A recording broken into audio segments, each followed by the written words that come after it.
오늘 저희들에게 주신 은혜 말씀은 다니엘서 9장 1절부터 19절입니다. 상당히 깁니다. 구약 1247면에 있습니다. 다니엘 9장 1절부터 19절입니다.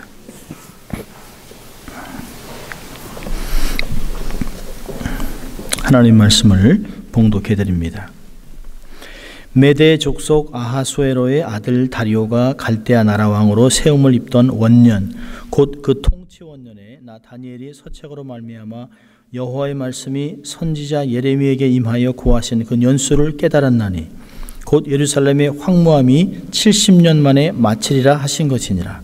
내가 금식하며 베옷을 입고 죄를 무릅쓰고 주 하나님께 기도하며 간구하기를 결심하고 내 하나님 여호와께 기도하며 자복하여 이르기를 크시고 두려워할 주 하나님 주를 사랑하고 주의 계명을 지킨 자를 위하여 언약을 지키시고 그에게 인자를 베푸시는 자시요 우리는 이미 범죄하여 패약하며 행악하며 반역하여 주의 법도와 규례를 떠나 싸우며 우리가 또 주의 종 선지자들이 주의 이름으로 우리의 열왕과 우리의 방백과 열조와 온 국민에게 말씀하신 것을 듣지 아니하였나이다. 주요 공의는 주께로 돌아가고 수욕은 우리 얼굴로 돌아옴이 오늘날과 같아서 유다 사람들과 예루살렘 거민과 이스라엘이 가까운 데 있는 자나 먼 데 있는 자가 다 주께서 쫓아보내신 각국에서 수욕을 입었사오니 이는 그들이 주께 죄를 범하였음이니이다. 주여 수욕이 우리에게 돌아오고 우리의 열왕과 우리의 방백과 열조에게 돌아온 것은 우리가 주께 범죄하였음이니이다마는 주 우리 하나님께서는 긍휼과 사유하심이 있사오니 이는 우리가 주께 패역하였음이오며 우리 하나님 여호와의 목소리를 청종치 아니하며 여호와께서 그 종 선지자들에게 부탁하여 우리 앞에 세우신 율법을 행치 아니하였음이니이다. 온 이스라엘이 주의 율법을 범하고 치우쳐가서 주의 목소리를 청종치 아니하였으므로 이 저주가 우리에게 내렸을 때 곧 하나님의 종 모세의 율법 가운데 기록한 맹세대로 되었사오니 이는 우리가 주께 범죄하였음이니이다. 주께서 큰 재앙을 우리에게 내리사 우리와 및 우리를 재판하던 재판관을 거쳐 처소하신 말씀을 이루셨사오니 온 천하에 예루살렘에 임한 일 같은 것이 없나이다. 모세의 율법에 기록한 대로 이 모든 재앙이 이미 우리에게 임하였사오나 우리는 우리의 죄악을 떠나고 주의 진리를 깨닫도록 우리 하나님 여호와의 은총을 간구치 아니하였나이다. 이러므로 여호와께서 이 재앙을 간직하여 두셨다가 우리에게 임하게 하셨사오니 우리의 하나님 여호와는 행하시는 모든 일이 공의로우시나 우리가 그 목소리를 청중치 아니하였음이니이다. 강한 손으로 주의 백성을 애굽 땅에서 인도하여 내시고 오늘과 같이 명성을 얻으신 우리 주 하나님이여 우리가 범죄하였고 악을 행했나이다. 주여 내가 고하옵나니 주는 주의 공의를 쫓으사 주의 분노를 주의 성 예루살렘 주의 거룩한 선에서 떠나게 하옵소서. 이는 우리의 죄와 우리의 열조의 죄악을 인하여 예루살렘과 주의 백성이 사면에 있는 자에게 수욕을 받음이다. 그러한 주 우리 하나님이여 지금 주의 종의 기도와 간구를 들으시고 주를 위하여 주의 얼굴빛을 주의 황폐한 성소에 비추옵소서. 나의 하나님이여 귀를 기울여 들으시며 눈을 떠서 우리의 황폐한 상황과 주의 이름으로 일컫는 성을 보옵소서. 우리가 주의 앞에 간구하는 것은 우리의 의를 의지하여 하는 것이 아니요 주의 긍휼을 의지하여 함이오니 주여 들으소서. 주여 용서하소서. 주여 들으시고 행하소서. 지체치 마옵소서. 나의 하나님이여 주 자신을 위하여 하시옵소서. 이는 주의 성과 주의 백성이 주의 이름으로 일컫는 바 됨이니이다. 아멘. 하나님 말씀이었습니다. 여러분 참 잘 오셨습니다. 우리가 또 늘 하던 대로 양손을 가슴에 얹고 우리가 두 번 외쳐보죠. 난 하나님의 특별한 사랑을 받은 사람입니다. 두 번 해봅니다. 나는 하나님의 특별한 사랑을 받은 사람입니다. 난 하나님의 특별한 사랑을 받은 사람입니다. 아멘입니까? 자, 우리 한번 또 외쳐보죠. 하나님을 기쁘시게, 사람을 행복하게. 네. 벌써 2019년 1월이 지나가고 있습니다. 얼마나 세월이 빠른지 몰라요. 눈 깜빡하면 한 주, 몇 번 깜빡이면 한 달 이렇게 지나가는 것 같습니다. 오늘 계속해서 다니엘의 기도를 보려고 합니다. 굉장히 내용이 길었습니다마는 다니엘이 정말 애간장에 녹듯이 하나님께 한 기도의 내용들입니다. 우리가 일제 시대를 살아오신 분은 뭐 여기 두 분밖에 안 계십니다만은 일제강점기에 많은 사람들이 우리 민족에 대해서 절망적인 생각을 많이 가졌다고 합니다. 첫 2, 3년은 이러다 변하겠지, 10년, 20년, 30년이 되면서 많은 사람들이 이제는 우리가 그냥 스스로 창씨개명을 하고 그리고 황국 시민으로 살아야겠다라고 생각을 많이 했다는 것이에요. 그래서 일본 군인이 되고 또 일본으로 유학을 가고 일본으로 거주지를 옮기고 또 일본인같이 행세하는 사람들이 점점 많이 늘어났다고 합니다. 우리가 애국 독립운동을 했다는 사람들도 자세히 들여다보면 그들 안에 치부가 드러나는 때가 있어요. 이 사람이 독립운동가였던 줄 알았더니 몰래 이들이 친일파의 행적이 있었다는 것을 요즘 발견하는 것들을 자주 읽게 되고 깜짝깜짝 놀랄 때가 많이 있습니다. 이렇게 많은 사람들이 그저 한 30년 일본의 치하의 삶을 살다 보니까 일본어가 익숙해지고 일본 문화가 익숙해지고 그래서 그냥 그렇게 운명으로 받아들이는 사람들이 대부분이었다고 합니다. 그런데 그렇게 흐르는 시대 속에서 역사 속에서 역사의 주관자이신 하나님은 이렇게 그냥 두시지 않을 거라고 믿었던 사람들이 몇 명이 있었습니다. 그들은 그 안에서 하나님의 뜻이 무엇인가를 분별하며 삶을 살았습니다. 남강 이승훈 선생이나 도산 안창호 선생님이나 아니면 김구 선생 같은 또 고당 조만식 선생님 같은 분들은 우리나라를 하나님이 이렇게 두시지 않을 것이라고 하는 그들의 기도 속에 신념을 갖고 있었어요. 그래서 그들은 다가오는 미래를 어떻게 준비할 것인가. 비록 우리가 일본에 30년씩이나 이렇게 어려움을 겪고 있지만 우린 결코 일본에 합병될 나라가 아니라는 걸 믿었습니다. 그리고 조선을 어떻게 하나님이 해방시켜 주실 것인가. 그걸 생각하면서 후대들의 리더를 키우고 한글을 가리키고 차세대 지도자들을 키웠던 것을 볼 수 있어요. 이들의 삶에서 독특한 것은 모두 다 하나님의 뜻을 기다렸던 기독교인들이라는 것이에요. 34 독립선언문 33인 기록 중에서도 대부분이 다 기독교였던 것들은 특별한 일이 아닙니다. 왜냐하면 하나님이 역사를 주관하고 있다는 것을 믿었던 사람들입니다. 이렇게 시대와 타협하지 않고 미래를 준비하는 사람들을 대개 사람들은 가끔 조롱할 때가 많습니다. 아니 벌써 30년이나 지났는데 일본하고 싸워? 우리 아무것도 무기도 없는데 결함으로 바위를 치는 격이지? 안 돼. 그럴 수는 없어. 그런다고 세상이 바뀌나? 라고 조롱하던 사람들이 굉장히 많았습니다. 그렇지만 세상 사람들과 다르게 성도들은 역사 속에 하나님의 손길을 읽을 수 있는 사람들입니다. 뭐냐면 성도들은 일반 역사 속에 하나님의 역사가 흐르고 있다는 것, 하나님의 크신 섭리와 주관하에 모든 역사가 진행된다는 것을 잘 알고 있습니다. 그래서 늘 하나님의 섭리가 무엇인지 늘 찾고 그것을 발견하고 깨닫는 사람들입니다. 그래서 하나님의 섭리와 역사를 기대하면서 세상의 흐름에 역류하려고 하는 그런 모습들이 그들에게 독립운동을 하게 하고 차세대 지도자를 세우는 사역들을 감당하게 했던 것입니다. 오늘 본문의 주인공인 다니엘도 말씀으로 시대를 분별하고 하나님의 역사를 발견하고 기도로 미래를 준비했던 사람입니다. 다니엘은 수많은 동료들과 함께 유다가 멸망하던 주전 605년에 바벨론의 포로로 끌려갔습니다. 많은 사람이 밧줄로 묶여서 포로로 갔지만 바벨론은 그래도 하나님의 은혜로 하나님의 배려로 이들이 바벨론의 정책인 동화 정책 속에서 이들이 택함을 받아서 그들의 문화를 배웠습니다. 여러분 우리가 그 고대 근동 지방에 있는 두 패권 국가가 있는데요. 아수르와 바벨론이 이방 정책이 굉장히 달라요. 외교 정책이. 아수르는 외교 정책을 어떻게 피우냐면 이스라엘을 점령을 하면 이스라엘은 본토 사람들을 데려다가 자기의 나라 지방에 심어놓고 자기네 나라 사람들을 이스라엘에 갖다 놔서 피를 섞습니다.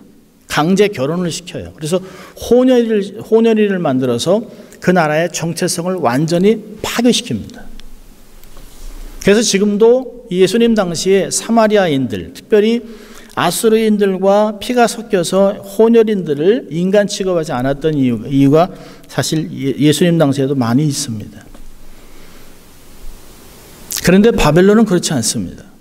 바벨론은 그 나라를 정복을 하면 그 나라에서 가장 똑똑한 귀족이나 똑똑한 사람들, 청년들을 데려다가 자기네 나라에서 법을 가르치고 그들에게 문화를 가르치고 언어를 가르쳐서 그들로 하여금 바벨론을 대신해서 자기의 나라 또 그 속국들을 다스리게 하는 동화 정책들을 했습니다. 그래서 같은 민족이지만 바벨론을 대표해서 그 나라를 섬기는 사람들이에요. 특별히 이 다니엘 같으면 너무 똑똑하고 그 안에 신들이 있는 사람이라고 하는 그 별명을 가지고 그 나라에서 거의 수상의 역할을 감당했던 사람입니다. 그러니까 바벨론에서 있으면서 이 다니엘은 굉장한 그 지위를 가지고 삶을 살았습니다. 긴 세월을 지나면서 왕국들이 세워지고 또 다른 왕이 세워지고 또 다른 왕국이 세워지는 것들을 3번이나 경험하게 됩니다. 그런데 잃어버린 조국의 회복의 불길은 전혀 보이지 않습니다. 자, 그런데 오늘 본문을 보면 9장 2절을 보세요. 오늘 9장 2절을 보면 다니엘이 평상시 하던 대로 성경을 읽다가 포로 생활의 해방과 기도에 필요한 기도 부문을 읽습니다.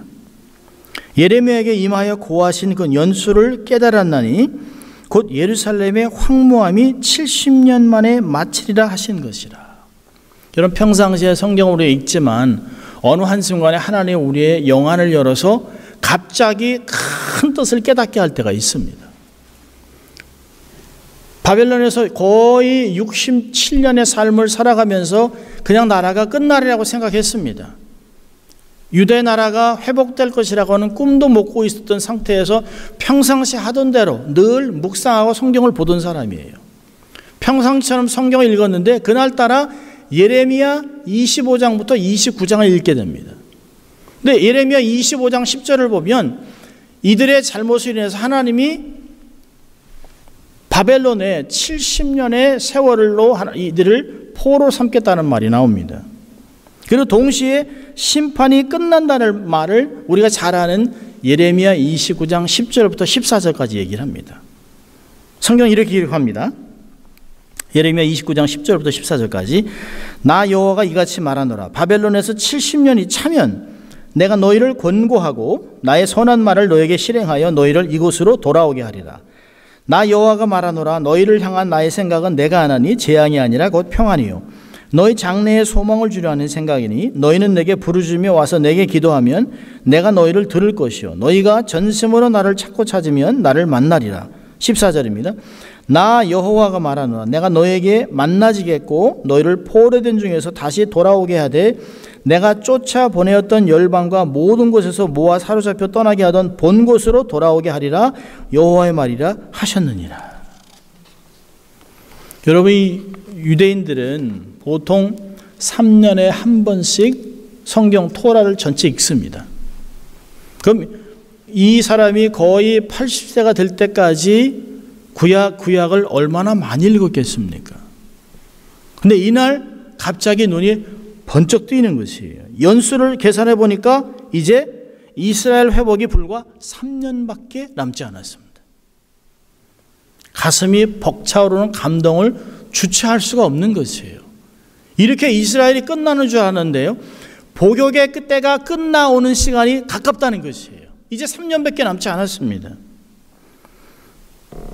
포로로 끌려올 때 수많은 역사가 주마등처럼 지나갔을 것이에요. 밧줄에 매여서 포로로 끌려오던 날 예루살렘 성이 불타서 허망하게 성전이 짓밟히는 광경, 바벨론 땅에서 살면서 겪었던 수많은 정치적인 위기, 신앙의 위기도 갑자기 휙 생각났을 것입니다.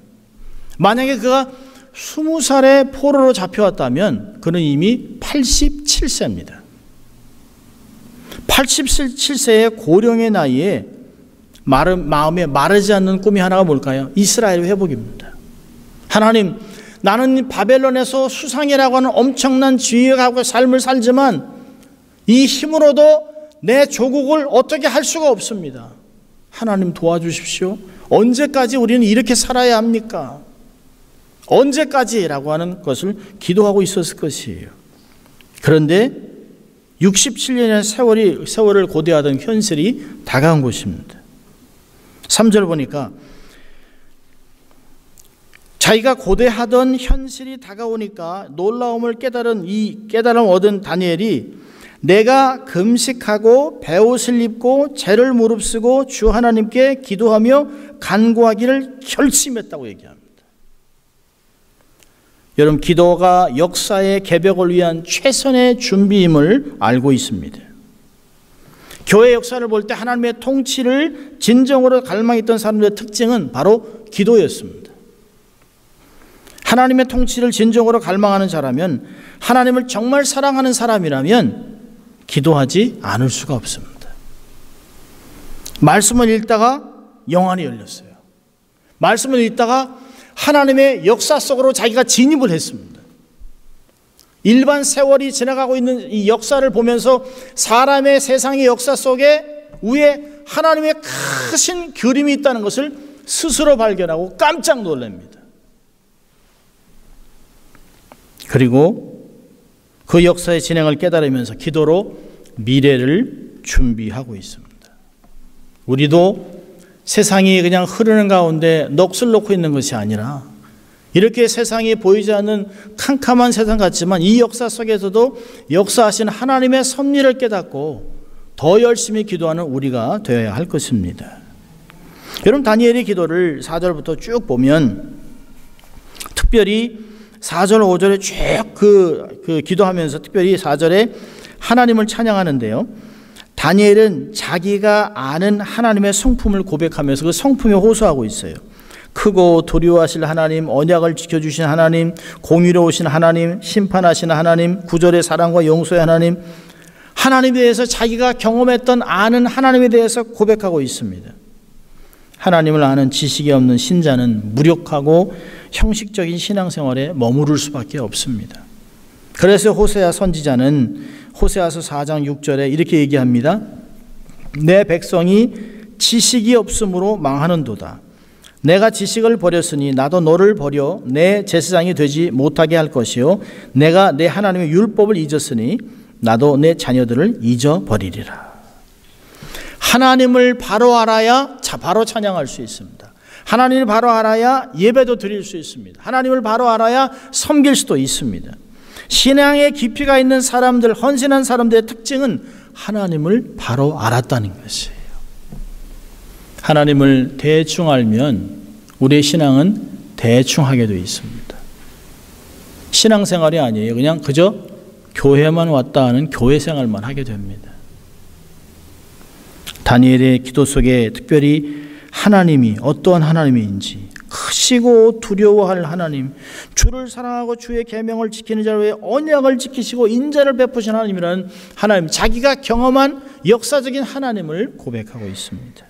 자, 그리고 바로 5절부터 18절까지 죄를 고백합니다. 특별히 5절, 6절을 보면 6개의 동사를 연속적으로 나열하면서 이스라엘 죄과의 심각성을 자백하고 고백합니다. 그리고 나서 7절부터 계속 그걸 설명하고 있어요. 여기 보니까 5절에 보니까 범죄하여, 패역하며, 행악하며, 반역하여 주의 법과 규례를 떠나싸우며 말씀한 것을 듣지 아니하였나이다. 이 안에 다 들어가 있습니다. 하나님의 법도를 떠났다고 얘기합니다.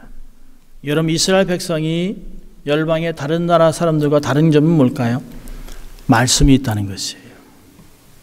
썩은 세상에서도 빛을 내며 광채를 내고 정말 향내를 내고 삶을 살아갈 수 있는 방법은 말씀을 준수하는 것이에요. 말씀대로 살면 너희가 열방에서 제사장 나라가 될 것이라고 하나님 말씀하셨습니다.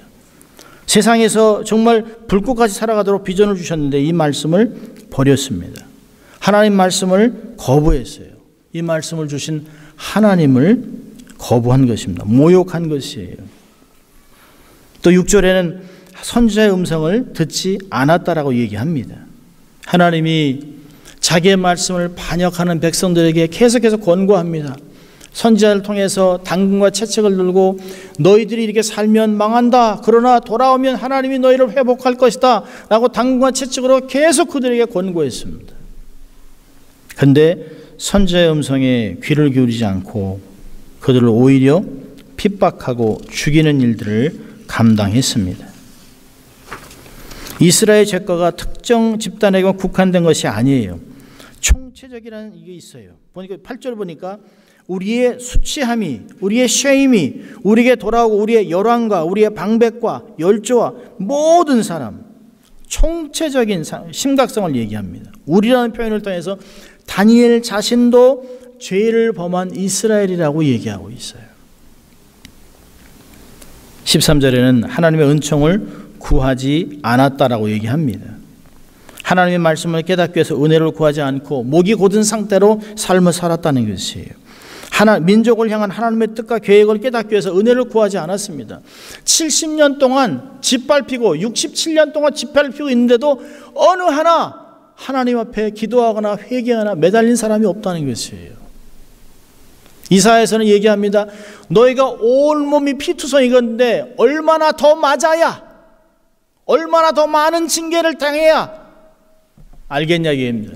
짐승도 자기의 주인을 알거는 라고 하는 말들을 들어보면 이스라엘 백성들은 전혀 돌이킬 마음이 없습니다. 여러분, 교회는 하나님의 말씀과 하나님의 뜻을 깨닫기 위해 밤낮 부르짖어야 하는 집단입니다. 하나님의 말씀과 뜻을 이 시대를 위해서 밝혀주지 않는다면 교회는 교회의 역할을 감당하지 못하는 것이에요. 어떻게 하나님의 영광을 드러낼 수 있겠습니까?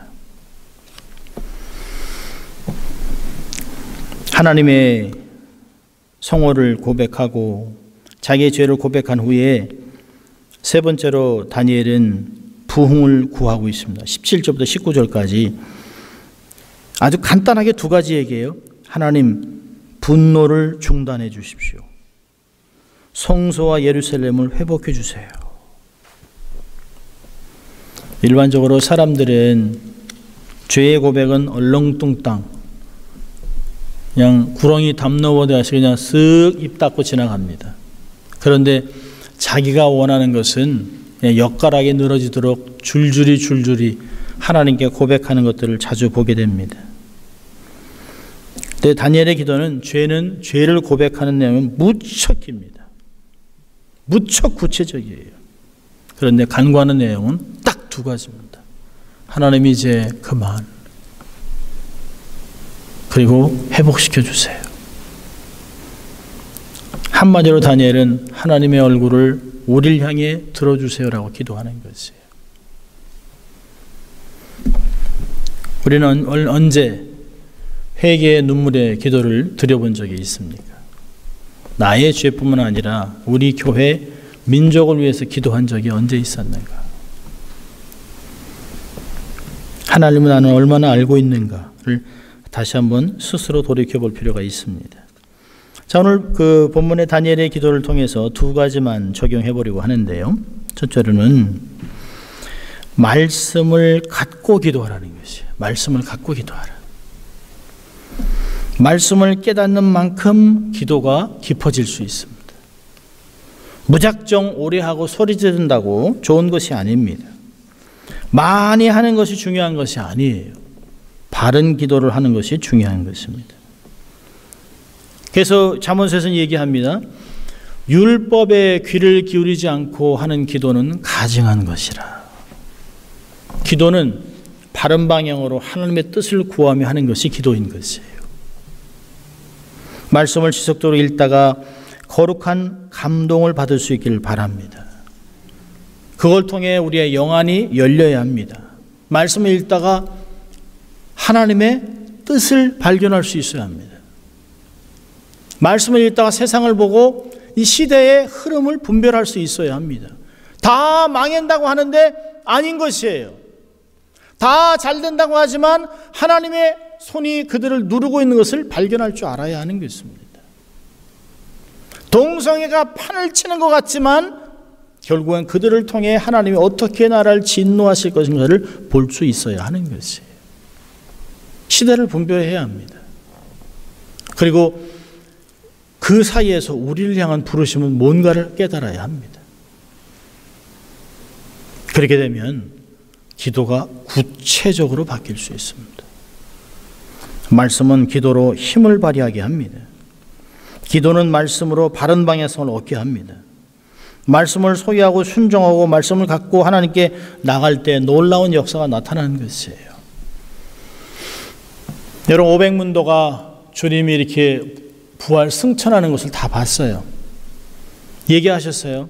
너희는 예루살렘을 떠나지 말고 위에서부터 주는 것을 기다리라.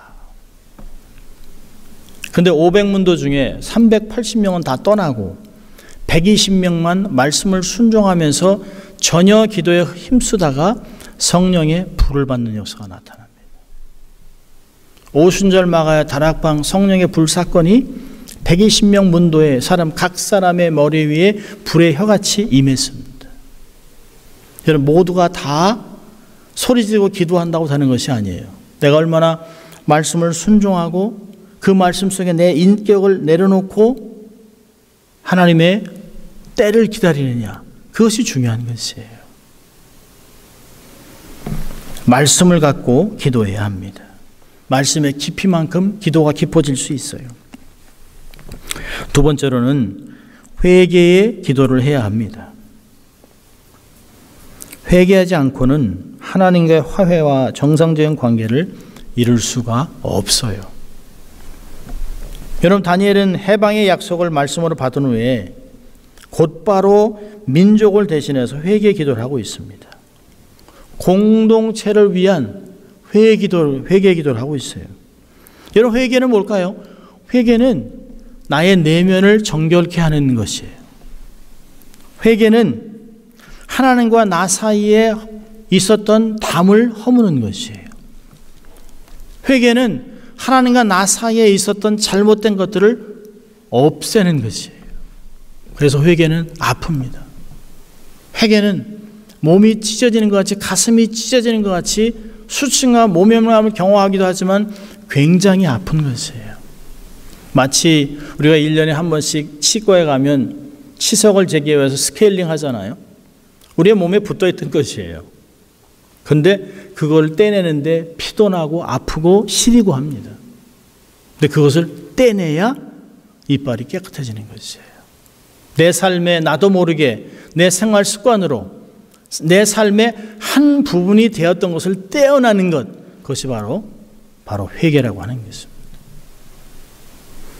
회개는 그래서 이걸 통해 하나님과의 친밀함을 누리는 시작입니다. 회개의 눈물이 나를 살리는 것이에요. 나의 죄를 넘어서 공동체의 죄를 짊어지고 회개해야 하는 것입니다. 왜 우리의 기도가 깊어지고 넓어지고 높아지지 않습니까? 왜 우리의 기도가 결국 5분도 넘어서지 못할까요? 아니요. 더 나간다면 왜 우리는 기도하지 않고 삶을 살고 있을까요? 너무 바빠서요? 너무 바빠서 기도하지 않고 있다면 우리는 죽어가고 있는 것이에요. 하나님 없이도 살만하다는 것이에요. 또한 나만 생각하고 살아가고 있기 때문입니다. 나는 최선 다하고 살았어. 내가 무슨 죄를 짓는 것도 아닌데 저런 악인들 때문에 덩달아서 이렇게 고통을 당하나? 라고 생각한다면 여러분은 세상의 소금과 빛이 아닙니다.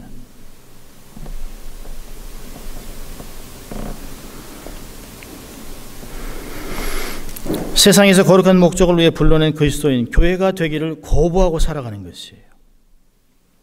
세상은 나와 긴밀하게 연결되어 있습니다. 세상은 나를 통해 하나님의 나라를 들여다볼 수 있어야 합니다. 세상은 나를 통해 하나님의 선하심을 맛보아야 하는 것이에요. 예수 믿는다고 하면서 세상에서 시시비비를 가리고 잘못된 것을 지적하고 욕하고 분을 낸다면 우리는 소금과 빛이 되기를 거부하고 살아가는 것이.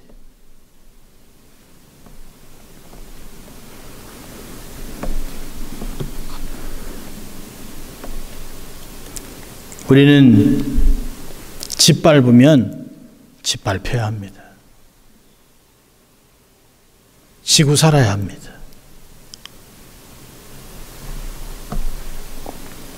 더 나아가서는 그들의 삶을 위해서 내가 원하는 하나님의 뜻이 아닌 길로 가고 있는 자식들, 교인들, 교회, 세상, 민족을 생각하면서 가슴 아파하면서 그것을 삶에 짊어지고 하나님 앞에 무릎 꿇어야 합니다. 내 탓입니다. 내가 기도하지 않아서 그런 것입니다. 내가 자신만을 보고 타인을 돌아보지 않아서 이렇게 된 것입니다. 라고 우리는 기도해야 합니다. 역대하 7장 14절은 이렇게 얘기합니다. 내 이름으로 일컫는 내 백성이 그 악한 길에서 떠나 스스로 겸비하고 기도하여 내 얼굴을 구하면 내가 하늘에서 듣고 그 죄를 사하고 그 땅을 고칠지라. 왜 이 땅이 변하지 않을까요? 가슴을 찢는 회개가 없기 때문인 것이에요. 저놈들 나쁜 놈들이야 라고 얘기하기 전에 나는 그들을 얼마나 위해 기도했는가를 생각해 보아야 합니다. 어느 부모가 자식에게 손가락질을 합니까? 그러지 않죠? 자식이기 때문에 오히려 품고 눈물로 기도해서 자식을 살리는 것이에요. 목사의 기도가 교인을 살리는 것이에요. 성도들의 기도가 목사를 세우는 것이에요. 우리의 기도가 열방을 세우는 것입니다. 문제 속에서 속상해하지 말고 원망해하지 말고 기도로 진입하는 여러분 될 수 있기를 바랍니다. 가난농군의 설립자인 김용기 장로님은 성경으로 어떻게 하면 우리 민족이 세워줄 수 있는가를 늘 가르치고 실천하신 분입니다. 10년 전에 벌써 60몇 명이 넘는 사람을 훈련시켜놨다고 하니까 대단한 것이죠. 지금도 제3세계에서 아프리카에서 미얀마에서 새마을 운동이나 이런 운동들을 배우기 위해서 새벽같이 와서 훈련하고 있는 것을 볼 수 있어요. 그의 꿈은 6.25 전쟁의 폐허 속에 굶주리고 희망을 잃은 국민에게 신앙과 자신감을 불어넣는 것이었습니다. 그의 기도실 앞에는 다음과 같은 글귀가 있었다고 합니다. 조국이여 안심하라. 이 말은 조국이여 안심하라 내가 기도하고 있다의 준말입니다. 자나 깨나 조국을 가슴에 품고 기도하는 인생을 살았습니다. 그러한 한 분의 기도가 있었기 때문에 대한민국 땅에 복음의 물줄기가 흐르게 했고 5,000년의 역사 속에 가장 번성한 시대를 살게 했던 것입니다. 제가 좋아하는 말씀 중에 사도 바울이 했던 말이 있어요. 사도행전 27장 25절 이런 말이 있습니다. 여러분이여 안심하라. 나는 내게 말씀하신 그대로 이루어질 것을 나는 하나님을 믿는다. 내게 말씀하신 그대로 되리라고 하나님을 믿는다. 라고 하는 말입니다. 우리는 그렇게 얘기할 수 있어야 됩니다. 안심하십시오. 내가 기도하고 있습니다. 미국이여 안심하라. 대한민국 안심하라. 절대로 공산화되지 않을 것이에요. 우리가 기도하고 있는 한. 여러분 미래가 우리의 손에 달려 있습니다. 지금 이 순간이 정말 중요한 것이에요. 미래는 준비한 사람만 누릴 수 있습니다. 모두 믿음의 공동체와 민족을 살리는 이 시대에 다니엘이 되시기를 주의 이름으로 축원합니다. 기도하겠습니다. 하나님 아버지 감사합니다. 오늘도 저희들을 예배자로 초청하시고 이 마지막 때를 살면서 하나님 앞에 어떻게 헌신하고 삶을 살아갈 것인가를 도전하신 주님 감사합니다.